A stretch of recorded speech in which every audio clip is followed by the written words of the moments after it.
आपके बीच में, अपने भाइयों के बीच में। अब फैसला ठीक लग गया तो हम सारे मिल करके एक एक घर जा करके एक एक वोट का ख्याल करके भाई विनोद बिहाना जी को हजारों मतों से जिता करके हम सिटी बस न्यूज़ के सभी दर्शकों को बहुत बहुत नमस्कार। मेरा नाम है मुकेश भाई। दयाल सिंह कॉलोनी है और ये पीछे आप देख भी सकते हैं कि ढोल नगाड़े हैं और लोग जो है नाच रहे हैं, हाथों में जो है बीजेपी के झंडे।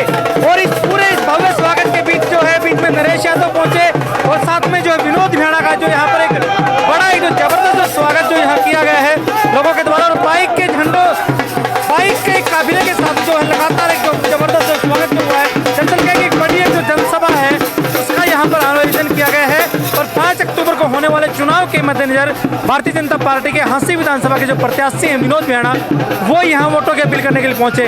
चलिए यहाँ देखते हैं कैसा क्या माहौल है। विनोद बिहाना से ही बात करते हैं।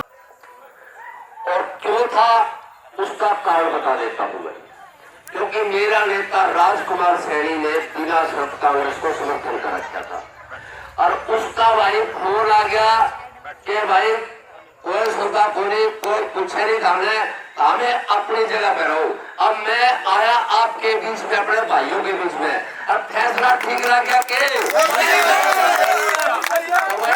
ठीक लग गया तो हम सारे मिल करके एक एक घर जा करके एक एक वोट का ख्याल करके भाई विनोद बिहाना जी को हजारों मतों से जिता करके यहाँ जीते। तो मेरे भाइयों, हम आपके साथ और आप हमारे साथ, तो कोई तीसरे का कोई मतलब ही नहीं। फिर आज से कोई एमएलए बन के निकल जाए। और भाई विनोद बिहाना जी भाई रात दिन जुटे हुए हैं, इन्होंने अच्छे काम किए शहर के लिए। देखो राजनीति में अगर विरोध ना हो तो भाई कीटे पक्के जाओ, लेकिन हकीकत में भाई ने बहुत बढ़िया काम करे हैं शहर के लिए।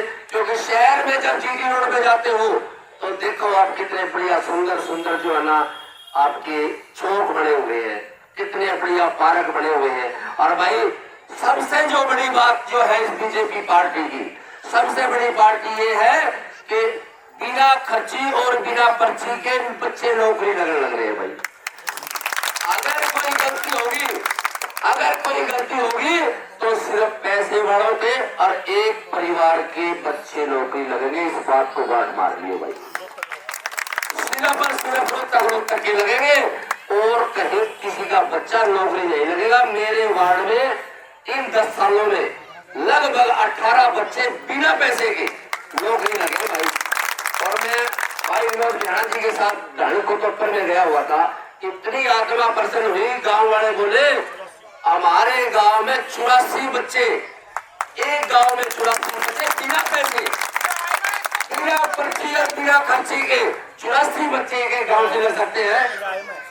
और अरे गिराए वाले आपके सामने बोलो लग रहे भाई 140 बच्चे एक गांव में भाई बिना पैसे, बिना पर्ची और बिना खर्ची के कहीं नौकरी नहीं मिलेगी। और खासकर इन गरीब आदमियों की हम अपने बारे में बता देना चाहता हूँ, हमारा तो भाई कोई रणगा रोड़िया नहीं है, सोच लियो।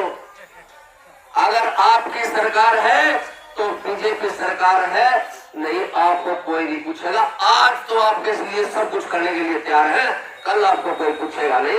कल सिर्फ और सिर्फ रोहतक और उसका परिवार। भाजपा के बड़े नेता हैं राजेश शुक्ला। राजेश जी, माहौल की अगर हम बात करें तो कैसा क्या लग रहा है 5 अक्टूबर के लिए? आप देख रहे हैं सारा कैसा माहौल है, पूरा उत्साह है सारे हल्के में। आज जिन गाँवों में गए हैं कल भी इतना ज़बरदस्त माहौल बनता जा रहा है। लोगों को कांग्रेस के राज की हुड्डा के समय की गुंडागर्दी याद आ रही है। यहाँ लोग पलायन करने लगे थे, गुंडागर्दी का बहुत बुरा हाल था। 350 लोग यहाँ मंथली दिया करते। कानून व्यवस्था सुधरी है तो मनोहर लाल के राज में सुधरी है, भाजपा के राज में सुधरी है। और इसके अलावा जो बिना खर्चे बिना पर्ची नौकरी मिली है, इसका बहुत स्वागत हो रहा है। आपको लग रहा है 5 अक्टूबर को भी जो माहौल रहेगा वो बीजेपी के पक्ष में रहेगा? बीजेपी के पक्ष में रहेगा। यहाँ से बिहाना जी जीतेंगे और प्रदेश में नायब सैनी नायब सरकार दोबारा बनेगी। लगातार जो ये चर्चाएं चल रही है कि दीपेंद्र हुड्डा और भूपेंद्र हुड्डा पूरा जोर लगा रहे हैं, 26 को शायद यहाँ भी आ रहे हैं, तो कोई फर्क नहीं पड़ेगा उससे? कोई फर्क नहीं पड़ेगा। लोग बताया ना, लोगों को कांग्रेस की गुंडागर्दी जो याद है ना, सबसे बड़ा मुद्दा गुंडागर्दी। उसके बाद जो नौकरी मिली है ये बहुत अच्छा मुद्दा है ये वाला। और जो विकास कार्य हुए हैं भाजपा के शासन में हुए हैं, सबसे बड़ी ग्रांट अगर आई है तो भाजपा के राज में आई है। इतनी ग्रांट कभी नहीं आई, बहुत विकास हुआ है। जी चलिए, यानी जीत के प्रति आश्वस्त हैं? बिल्कुल 100%। विधायक विनोद बिहाना है और जो दयाल सिंह कॉलोनी का जो कार्यक्रम हुआ बड़ा एक बेना साहब कल भी कह रहे थे, बोला ट्रैक्टर और कंबाइन सारे के सारे लाइन में लगा दिए पूरे हल्के वालों ने। आज दयाल सिंह कॉलोनी वालों ने लगा दिए। ये भी ट्रैक्टर में खुली गाड़ी में लेकर के आए, मोटरसाइकिलों का काफिला आगे था, और यहाँ जो जुनून था, जो पब्लिक में जोश था, वो आपने देखा ही होगा। हज़ारों की संख्या में लोग स्वागत करने के लिए आए हैं, और इन्होंने मुझे अपना विश्वास दिलाया है, समर्थन दिया है। इसके लिए मैं इनका ऋणी हूँ। मैं समझता हूँ जनता के सहयोग से अब की बार जो जीत होने वाली है वो बहुत ज़बरदस्त जीत होने वाली है, और ये रिकॉर्ड बनाएगी। मैं कह रहा कि 26 को शायद वो जो है भूपेंद्र सिंह हुड्डा आ सकते हैं, तो लगता है कुछ हवा में तब्दीली आएगी। देखिए, भूपेंद्र सिंह हुड्डा के आने से मुझे नहीं लगता कोई तब्दीली आए। बेशक कांग्रेस का चुनाव डाउन बेशक आ जाए, क्योंकि भूपेंद्र सिंह हुड्डा की सरकार 2014 से पहले जिस तरह से हरकतें हाँसी में हुई, जिस तरह से जो फिरौतियाँ, गोलियाँ चली, रिजर्वेशन के टाइम जो नंगा नाच हुआ, कानून व्यवस्था गड़बड़ हुई, वो किसी से छुपी नहीं है। और जिस तरह से दीपेंद्र हुड्डा ने हमारे माननीय मनोहर लाल जी के बारे में कहा कि ये खट्टर पट्टर जहाँ से आए वहीं बांट दूंगा, लोग मुझे नहीं लगता कि उनको कहीं मुंह लगाएं। अगर वो आते हैं तो निश्चित तौर पे इनका चुनाव और डाउन जाएगा। चलिए, बहुत बहुत धन्यवाद विधायक विनोद मेहनत। और जैसा इन्होंने कहा कि जो माहौल है वो कहीं ना कहीं बीजेपी के प्रति अब जो है बढ़ता हुआ दिख रहा है। आपको क्या लग रहा है कमेंट के माध्यम से जरूर बताएं। कैमरामैन जतिन के साथ मेरा नाम मुकेश माही। नमस्कार, जय हिंद, जय भारत।